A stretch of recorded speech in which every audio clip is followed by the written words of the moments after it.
sekelilingku. Ku harus nyatakan kebenarannya yang membebaskan. Karena kuasa-Mu,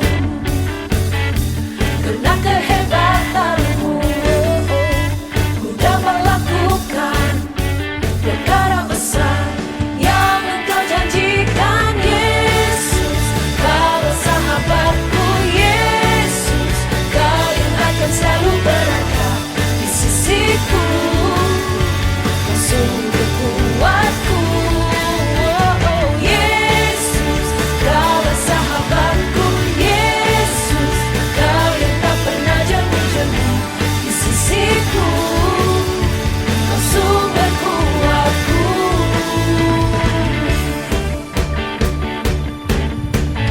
Haleluya. Sekali lagi kita nyatakan, hidup yang kupilih membuatku berarti. Karena Yesus Tuhan, tempatku percaya dan berharap. Ku buka mataku, lihat sekelilingku. Ku harus nyatakan kebenarannya yang membebaskan. Karena kuasa-Mu, karena kehebatan-Mu, ku dapat lakukan perkara besar yang Engkau janjikan. Yesus, Kau sahabatku. Yesus, Kau yang akan selalu berada di sisiku. Kau sumber kuatku. Oh, Yesus, Kau sahabatku. Yesus, Kau yang tak pernah jemu-jemu di sisiku. Kau sumber kuatku.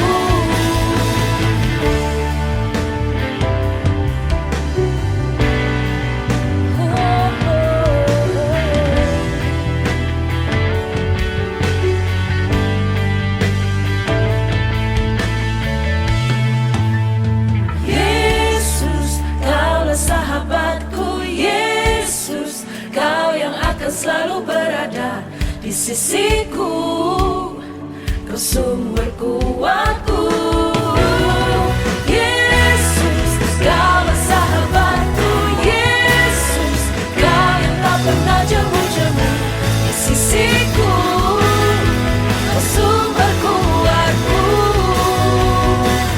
Kau sahabatku, berada di sisiku. Kau sahabatku selama-lamanya. Kau sahabatku, berada di sisiku selama-lamanya. Oh, Yesus, Kau sahabatku selama-lamanya. Haleluya.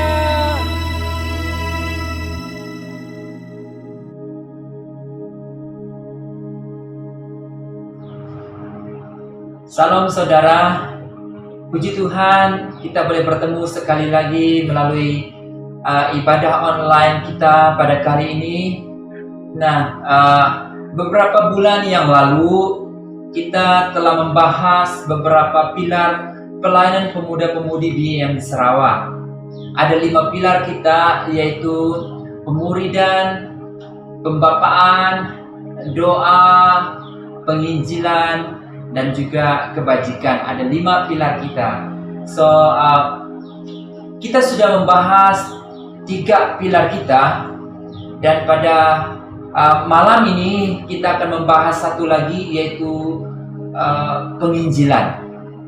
So, saudara, apabila kita berbicara tentang penginjilan, adalah sesuatu yang sangat luar biasa, di mana wujudnya BIM karena bermula dari penginjilan. Nah, kalau kita berbicara tentang penginjilan, itu sesuatu pembahasan yang sangat meluas dan satu cerita, satu peristiwa bagaimana kita melihat pekerjaan Tuhan demi pekerjaan yang ajaib, yang sangat dahsyat di seluruh dunia. Betul tidak? Jadi, bila kita sentuh tentang penginjilan, itu sudah tidak asing bagi kita. Nah, kalau kita melihat ataupun mengimbas kembali tentang sejarah BEM Sarawak, pada tahun 1926 ada 3 anak muda yang datang dari Australia sebagai missionary untuk memberitakan Injil di Pulau Borneo ini, yaitu di Sarawak. Nah, nama ketiga pemuda ini yaitu Frank Davidson, Kerry Tolley, dan juga Hudson Southwell. Satu perkara yang menjadi denyutan jantung BEM adalah mission ataupun menginjil, ya, memberitakan Injil kepada semua orang di seluruh dunia ataupun memberitakan Injil kepada suku-suku bangsa yang belum mendengar tentang Injil. Nah, jadi sebagai anak muda ataupun pelayan pemuda-pemudi BEM Sarawak, kerinduan terbesar kita adalah kita mau supaya semua anak muda dimanapun kita berada terlibat dan menjadi pemberita Injil melalui hidup kita. Amin. Mungkin di luar negara, mungkin juga itu di antara suku-suku kita, ataupun di Sarawak, ataupun di kampung-kampung pendalaman, di kawasan-kawasan tertentu, ataupun di karya kamu, yaitu tempat pekerjaan kamu, di mana kamu ditempatkan. Nah, jadi persoalan yang sangat penting di sini adalah siapakah yang harus memberitakan Injil dan mengajarkannya kepada orang lain? Siapakah? Pertanyaan yang sangat penting bagi kita, bagi saya, bagi saudara untuk menjawab pertanyaan inilah, siapakah yang harus memberitakan Injil? Mari kita membaca di dalam Injil Matius pasal 28 ayat 18 hingga yang ke-20. Saya membacanya untuk kita. Yesus mendekati mereka. Mereka ini adalah murid Yesus dan berkata, "Kepadaku telah diberikan segala kuasa di sorga dan di bumi." Maksudnya di segala kuasa, baik itu di sorga dan di bumi, telah diberikan kepada Yesus. Nah, ayat 19, "Karena itu, pergilah, jadikanlah semua bangsa muridku, dan baptislah mereka dalam nama Bapa dan Anak dan Roh Kudus. Dan ajarlah mereka melakukan segala sesuatu yang telah kuperintahkan kepadamu, dan ketahuilah, aku menyertai kamu senantiasa sampai kepada akhir zaman." Nah, di dalam Injil Matius pasal yang ke-28 ayat 18 hingga yang ke-20 ini adalah amanat agung Tuhan Yesus kepada murid-muridnya. Ya, saudaraku, anak-anak muda yang ada, biasanya kan kalau seseorang mau berpisah, dengan temannya, dengan saudaranya, dengan anaknya, siapa saja, biasanya kita akan menyampaikan pesan-pesan yang sangat penting. Betul tidak? Kan? Biasanya kita akan menyampaikan, memberi pesan-pesan yang penting. Dan ini merupakan pesan, dengan kata lain, amanat agung Yesus kepada murid-muridnya sebelum dia terangkat ke sorga. Jadi siapa yang harus menginjil di sini, saudara? Kembali ke pertanyaan tadi, siapa yang harus menginjil? Semua kita. Baik kamu sebagai pastor, baik sebagai jemaat Tuhan, ya. Kenapa, saudara? Satu visi yang telah menjadikan kita semua bangsa murid Yesus. Semua bangsa, semua kita, apapun kedudukan kamu, apapun gelaran kamu, apapun saudara, kita semua harus melaksanakan visi amanat agung yang Tuhan percayakan kepada kita. Kita mungkin tidak akan dipersatukan oleh satu organisasi, Baik kamu sebagai SIB, kamu sebagai Anglican, Baptist, Methodist, dan sebagainya, apa-apa sajalah. Tapi kita satu visi daripada kepala dan tunduk kepada Yesus yang punya visi kepala kita untuk kita kerjakan oleh semua anggota tubuh badan ini. Baik kamu sebagai anak muda, baik orang dewasa, orang tua, siapapun kita mengerjakan satu visi yang sama. Yang setuju katakan amin, saudara. Ianya tidak hanya dikerjakan oleh 5 jabatan di dalam Alkitab. Kalau kita perhatikan di dalam Alkitab, di dalam Efesus pasal yang keempat, ayat yang ke-11 hingga yang ke-12, saya membacanya. Dan ialah yang memberikan baik rasul-rasul maupun nabi-nabi, baik pemberita-pemberita Injil maupun gembala-gembala dan pengajar-pengajar, untuk melengkapi orang-orang kudus bagi pekerjaan pelayanan, bagi pembangunan tubuh Kristus. 5 jabatan ini, saudara, bukan hanya untuk 5 jabatan ini, kita lihat dia adalah untuk melengkapi orang-orang kudus. Amin. Sekali lagi, 5 jabatan ini hanya untuk melengkapi orang-orang kudus. Jadi tidak dia menyebut sangat spesifik bahwa mereka saja yang memberitakan Injil. Betul tidak? Di dalam 5 jabatan ini dia tidak hanya spesifik kamu ini yang memberitakan Injil, tetapi dia menyebut untuk melengkapi orang-orang kudus, melengkapi murid-murid Yesus, yaitu saudara dan saya. Jadi siapa yang harus menginjil saudara? Terjawab, yaitu saudara dan saya sebagai murid Yesus. Nah, sebelum kita melihat beberapa poin yang akan kita pelajari, pada 2 minggu yang lalu saya bersama dengan staf dari pusat, kami pergi lawatan kerja.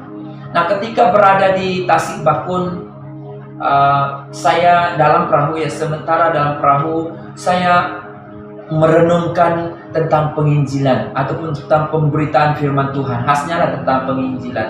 Nah, ketika saya merenungkan perkara ini, ada satu suara yang datang kepada saya, karena saya sendiri tidak sangat banyak pengalaman masuk ke area penginjilan yang lebih mencabar. Dan ketika saya merenungkan hal ini, suara itu datang berkata, yaitu menginjil secara sengaja, menginjil secara paksa, menginjil secara tidak sengaja.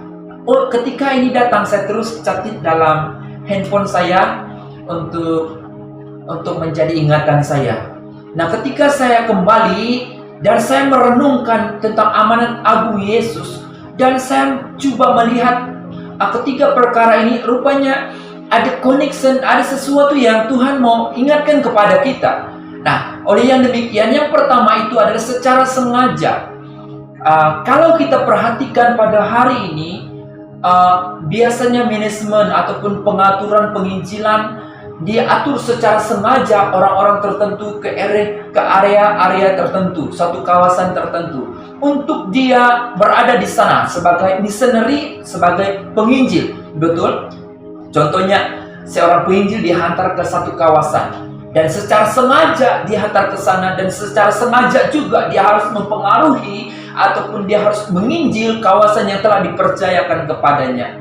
Termasuklah 3 missionary yang kita lihat bagaimananya penubuhan BEM ini dari Australia, 3 anak muda yang datang ke Borneo ini, Pulau Borneo ini, untuk mengabarkan Injil kepada suku dan bangsa kita yang ada di Pulau Borneo. Ketika mereka sampai berada di Limbang, beberapa tahun juga mereka berada di Sarawak ini, tetapi tidak cepat membawakan hasil. Tetapi ada satu suku yang terus terbuka, yaitu suku Lun Bawang, dan mereka ke sana, dan kuasa Injil terjadi ketika itu berlaku. Dan itulah ada BEM, karena adanya banyak orang-orang yang menyambut Injil itu. Karena ada secara sengaja dihantar dan berada di tempat itu. Karena itu juga tuntunan Roh Kudus. Nah, dalam Alkitab, kalau kita melihat keadaan kisah para rasul-rasul pada zaman dahulu, di mana mereka pergi ke Asia Kecil, mereka berada di satu kawasan, satu tempat. Ada juga yang berada di dalam golongan yang keras, golongan yang sangat sukar untuk mereka beritakan Injil. So, mari kita melihat di dalam kisah para rasul pasal yang ke-8 ayat 26 hingga yang ke-40. Saya membaca 2 ayat saja. Di mana ayat ini berkata, kemudian berkatalah seorang malaikat Tuhan kepada Filipus, katanya, bangunlah dan berangkatlah ke sebelah selatan, menurut jalan yang turun dari Yerusalem ke Gaza. Jalan itu jalan yang sunyi. Lalu berangkatlah Filipus, adalah seorang Ethiopia, seorang Sida-Sida, pembesar dan kepala pembendaharaan Sri Kandake, ratu negeri Ethiopia, yang pergi ke Yerusalem untuk beribadah. Kamu boleh membaca keseluruhan pembacaan ini. Nah, saya hanya mau menyimpulkan bahwa Filipus dipimpin untuk menginjil Sida-Sida dari tanah Ethiopia, ya, memberitakan Injil secara sengaja melalui pimpinan Roh Kudus. Itu adalah peranan semua orang percaya. Yang setuju katakan amin. Memberitakan Injil secara sengaja melalui pimpinan Roh Kudus itu adalah peranan orang-orang percaya, yaitu saudara dan saya, kita semua, saudaraku. Roh Kudus akan memberi hikmat. Sebab kalau kamu mau mengandalkan diri, tidak ada apa-apa yang dapat kita perbuat. Kita hanya memberitakan firman. Roh Kudus akan bekerja melalui hidupmu. Karena Roh Kudus yang memimpin kamu. Kamu cukup berkata-kata biasa, tetapi Roh Kudus akan menolong dan memberi hikmat kepadamu. Kalau kita mengimbas kembali sejarah pemberitaan Injil dalam kisah para rasul, para murid-murid Yesus diurapi. Mereka adalah golongan-golongan sederhana. Ada juga golongan nelayan. Tetapi mereka dihadapkan ke mahkamah agama. Mereka dapat menjawab dengan pertanyaan yang ajaib. Sampai orang-orang besar sendiri heran. Karena mereka mengetahui mereka adalah latar belakang yang begitu. Tetapi mereka heran karena mereka mendapat hikmat, memperoleh hikmat yang ajaib sekali. Kenapa, saudara? Roh Kudus bersama mereka. Saya meletakkan ini adalah penginjilan ataupun menginjil secara sengaja, saudara. So, yang kedua yang kita belajar di sini adalah secara paksa. Nah, setelah kita ada Kristus, dengar baik-baik. Setelah kita ada Kristus, tetapi tetap tinggal dalam Yerusalem kita. Dengan kata lain, hidup dengan keselesaan kita, tidak mau keluar. Tidak mau pergi ke Yudea, Samaria sampai ke ujung bumi. Saya mengkategorikan ini tidak mau memenuhi amanat agung Yesus. Ya. Tidak memenuhi, tidak mau mentaati, tidak mau mengikuti arahan ataupun amanat agung Yesus. Hidup selesa. Hari ini ramai orang sudah menikmati keselesaan. Dan bila melihat jiwa-jiwa yang hilang, jiwa-jiwa yang diperhambakan, yang perlu dijangkau, yang perlu diselamatkan, kita hanya memeluk tubuh, kita hanya melihat. Dan saya melihat perkara ini, penginjilan secara paksa ini berbicara tentang penganiayaan. So, mari kita baca keadaan jemaat di Yerusalem masa itu. Sebelum itu saya mau cerita apa yang berlaku di jemaat Yerusalem. Mereka mengalami revival, mereka mengalami kebangunan rohani. Mereka mengalami lawatan Roh Kudus. Mereka hidup bersatu, saudara. Mereka sedang bertumbuh maju, saudara. Nah, kita membaca di dalam kisah para rasul pasal 8 ayat 1 hingga yang ketiga. Pada waktu itu, mulailah penganiayaan yang hebat terhadap jemaat di Yerusalem. Mereka semua, kecuali rasul-rasul, tersebar di seluruh daerah Yudea dan Samaria. Orang-orang saleh menguburkan mayat Stefanus serta meratapinya dengan sangat. Tetapi Paulus berusaha membinasakan jemaat itu, dan dia memasuki rumah demi rumah dan menyeret laki-laki dan perempuan keluar dan menyerahkan mereka untuk dimasukkan ke dalam penjara. Oleh karena bayangkan saudara, oleh karena penganiayaan ini, jemaat terpaksa meninggalkan kediaman mereka, rumah mereka, ternakan mereka, kebun mereka. Nah, saya andaikan kamu berada di tempat satu keselesaan, kamu berada dalam keselesaan pada hari ini. Untuk keluar dari tempat itu bukan mudah, kan? Karena itu sudah menjadi kebiasaan, itu ada terbudaya dalam hidupmu. Kamu sudah bertahun-tahun hidup di sana. Ramai orang hari ini tidak mau memberitakan firman Tuhan. Ada orang yang tidak mau memberitakan firman Tuhan kepada orang lain karena hidup dalam keselesaan. Nah, kembali kepada kebahagiaan itu. Mungkin kita juga terpaksa berada dalam keadaan kita mungkin juga berada dalam situasi yang terpaksa hari ini dihantar ke satu pekerjaan yang tidak kita sedia, berada di tempat yang tidak kita sedia. Boleh saya gambarkan contoh. Hari dulu ketika kita membesar, anak keluarga hidup bersama. Tapi hari ini tidak perlu kita hidup bersama. Maksud saya ini, hari ini sudah ada satu sistem yang membuat kita sudah terpisah dari keluarga, yaitu sekolah. Sejak dari kecil kita membesar, dan kamu sebagai anak sekolah, anak-anak muda, waktu kamu masuk peringkat SMK, sekolah menengah, masuk peringkat university, masuk peringkat yang lebih tinggi lagi, sampai waktu kamu pergi bekerja, sudah meninggalkan tempat kediaman kamu. Berarti sejak kamu lahir bersama dengan ibu dan sudah membesar tidak bersama dengan keluarga lagi. Betulkah tidak? Hanya sedikit orang yang hari ini berkumpul dengan keluarga, itu pun kebetulan karena kerja tempat dia bekerja itu bersama, tidak jauh dengan family. Itu tidak semuanya selalu begitu. Tetapi kebanyakan hari ini ada orang sudah berada di beberapa negeri di seluruh Sarawak, Malaysia ini. Ya. Nah, apa yang saya mau ingatkan di sini bahwa keadaan ini sudah terjadi pada hari ini. Nah, ketika ini berlaku dalam hidupmu, saudara, Tuhan mau ingatkan kita bahwa pergilah. Nah, waktu kita pergi, bayangkan seluruh jemaat, contohnya kita mengambil peranan memberitakan Injil. Contoh, 200.000 jemaat, ya, bukan 2.000 jemaat. Kamu dihantar ke ladang, kamu dihantar ke pekerja hotel, kamu dihantar bekerja di laut, ya, kamu dihantar ke negeri orang, ataupun lebih jauh lagi ke negara yang jauh, saudara. Beritakanlah Injil. Beritakan Injil. Amin. Jangan menunggu 5 jabatan ini untuk pergi.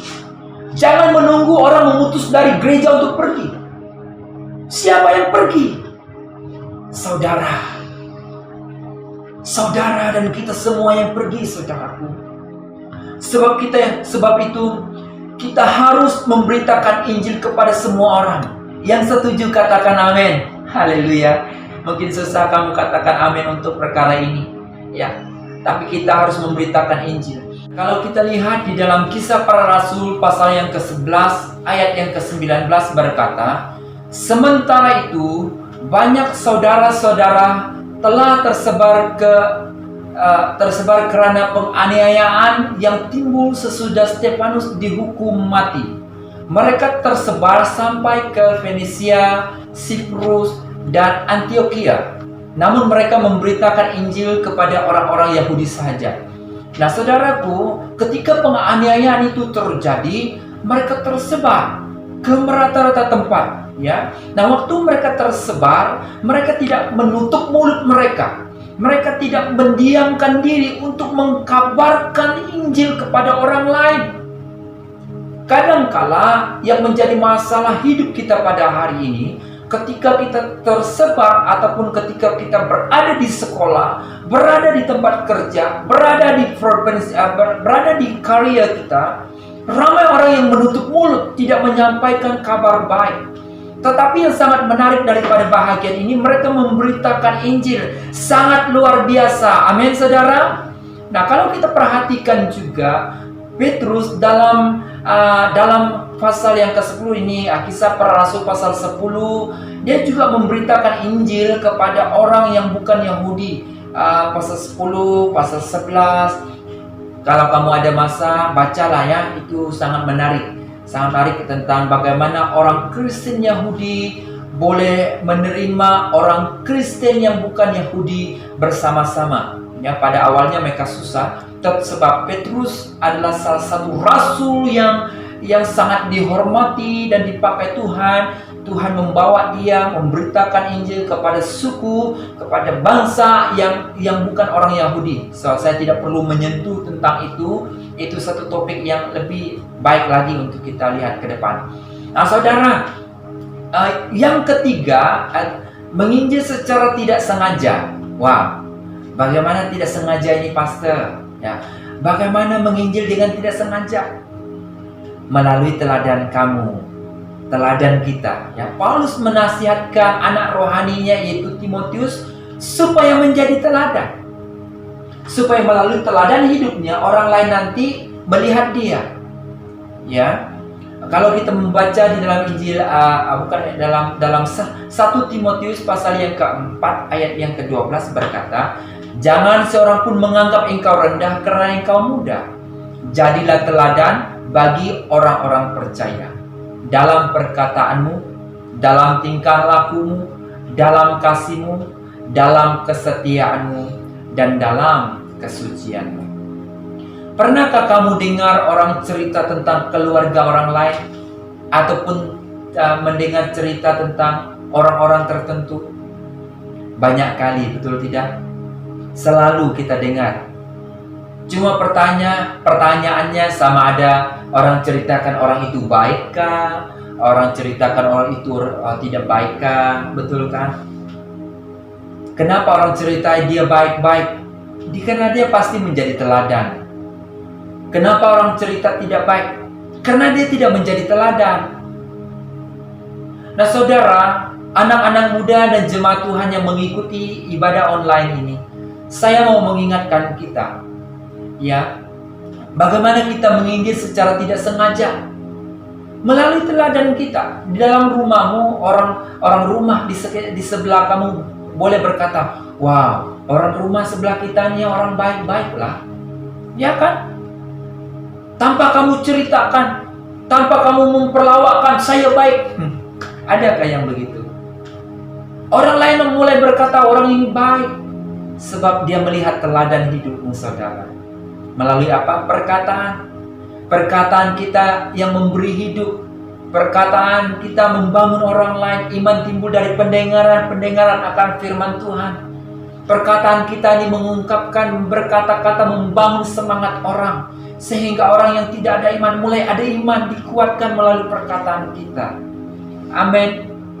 Melalui kasih kita. Kasih kita tidak orang kata jangan pandang bulu. Kasih mengasihi satu sama lain dengan rata. Mengasihi musuh kita, mendoakan mereka. Itu kan teladan. Sehingga musuh-musuh ataupun orang di sekitar melihat kasih yang ada pada kita. Mereka tertarik dengan kita. Tanpa kita memberitakan Injil. Melalui tingkah laku. Tingkah laku bicara tentang perbuatan kita. Sikap menghormati orang. Zaman dulu sangat kuat dia punya sikap budaya pembawaan hidup di kampung. Hari ini susah hidup di bandar nih. Dia punya gaya, dilimpas orang begitu saja, jalan macam apa saja kan. Tapi budaya di kampung dia menghormati. Tingkah laku, tindakan orang saling membangun, saling mendorong, saudara. Saling membahagikan. Kalau orang dapat barang makanan, dia boleh kongsikan dengan satu sama yang lain. Zaman sekarang susah. Menjadi teladan melalui tingkah laku kita, perbuatan kita itu sangat penting juga. Sehingga orang merasa, wow, betul tidak? Melalui kesetiaan kita. Kesetiaan ini bicara pasal kamu cinta Yesus, cinta Tuhan selamanya. Kamu jangan buat patung lagi, jangan buat penyembahan lagi. Jangan ada ilah-ilah lain, penyembahan lain selain Tuhan. Setia dengan Tuhan. Nah, bicara tentang kesetiaan juga, bicara tentang perhubungan setia. Sehingga ada orang di rumah, ada orang lain melihat, wah, setia betul pasangan ini. Kan kalau kita bicara tentang pasangan. Dan orang merasa tertarik dengan hidup kita. Kamu memberitakan ini tanpa tidak sengaja. Sehingga pasangan-pasangan yang lain menjadikan kamu role model. Amin. Sama juga dengan kesucian. Kita sebagai orang Kristen jaga kesucian. Jangan kita mabuk. Kalau kita mulai minum, orang lain akan melihat kita. Dia minum, saya pun boleh minum. Betul kan? Macam mana kita mau menjadi teladan? Macam mana kita mau menginjil dengan tidak sengaja? Jadi teladan, saudara. Jaga kesucian. Jangan menajiskan diri kita dengan perkara-perkara yang tidak baik. Simpson, sejak dia ada dia tidak menajiskan, tidak minum alkohol. Itu hanya satu benda. Apatah lagi banyak barang yang lain yang boleh menajiskan diri kita. Oleh yang demikian, anak muda dan seluruh jemaat Tuhan yang mengikuti ibadah online ini, malam ini saya mau membawa kita bersama-sama jaga kesucian kita. Jadi teladan, saudara. Amin. Sama ada kita dipengaruhi ke arah yang baik atau tidak. Biarlah orang di sekitar kamu merasa bau harum hidup kamu. Mereka merasa senang dengan kamu sebab kamu telah menjadi teladan. Sehingga orang berubah karena teladan kamu. Kamu belum berkata-kata dengan mereka, tapi orang mau berubah karena keteladanan kamu. Haleluya. Amin. Semoga Tuhan memberkati kita semua dalam ibadah online ini. Saudara, beritakanlah Injil kepada orang lain. Kongsikanlah kebaikan anugerah Tuhan yang terbaik itu kepada orang yang belum ada Yesus, ataupun kepada orang yang belum mendengar tentang Tuhan. Baik secara sengaja, secara paksa, atau secara tidak sengaja. Semoga Tuhan memberkati kita semua. Mari kita berdoa. Bapa di sorga, hamba berhenti menyampaikan firman-Mu. Tolong kami sebagai anak-anak-Mu, sebagai murid Kristus, supaya kami taat kepada amanat-Mu, amanat agung Tuhan Yesus untuk pergi. Ada 3 perkara yang kami pelajari. Secara sengaja memberitakan Injil. Engkau mengutus kami, menghantar kami, baik di bandar, baik negeri orang, baik berada di offshore laut Tuhan. Di mana-mana pun kami berada, biarlah kami mengambil fungsi kami, tetap beritakan Injil Yesus. Dan kami berdoa Tuhan. Yang kedua, kami belajar tentang memberitakan Injil secara paksa dan juga secara tidak sengaja. Kami berdoa, biarlah ini mendarah daging dalam hidup kami, apapun kondisi keadaan kami. Pemberitaan firman Tuhan keluar dari mulut kami dan menjadi bahagian hidup kami.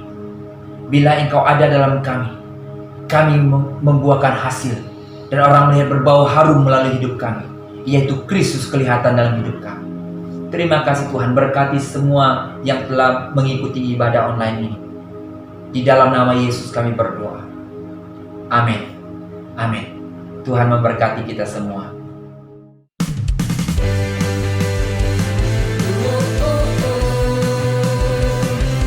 Mari serukan bersama, here we go.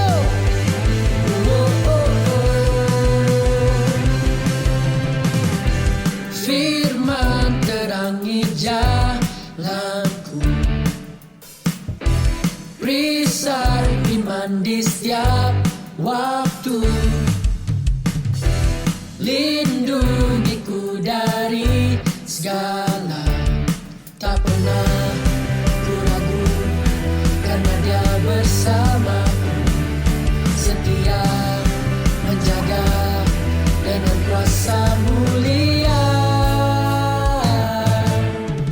Hanya di dalam namanya Yesus, Dia sumber pengharapan di sepanjang hidupku. Hanya di dalam kuasanya pasti tersedia kemenangan bagiku selama-lamanya.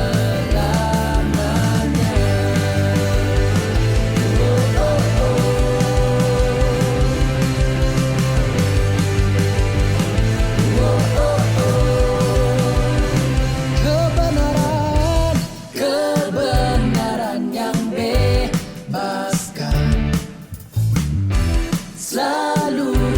berikanku kekuatan hadapi segala tantangan. Tak pernah ku ragu karena Dia bersamaku, setia menjaga dengan kuasa mulia. Hanya di dalam nama-Nya Yesus, Dia sumber pengharapan di sepanjang hidupku.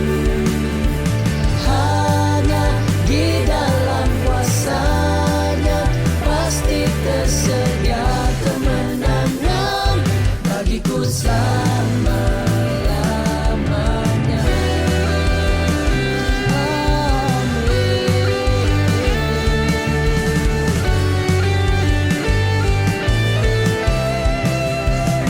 Siapkan bersama. Dalam nama-Nya ada pengharapan, dalam kuasa-Nya kemenangan. Dalam nama-Nya ada pengharapan, dalam kuasa-Nya kemenangan.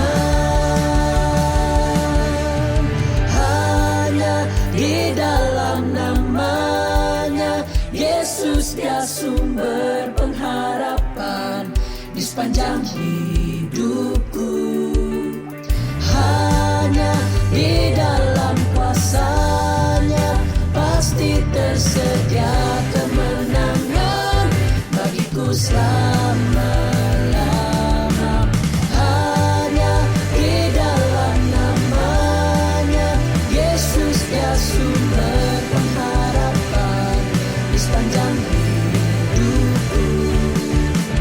Hanya di dalam kuasa-Nya pasti tersedia kemenangan bagiku selama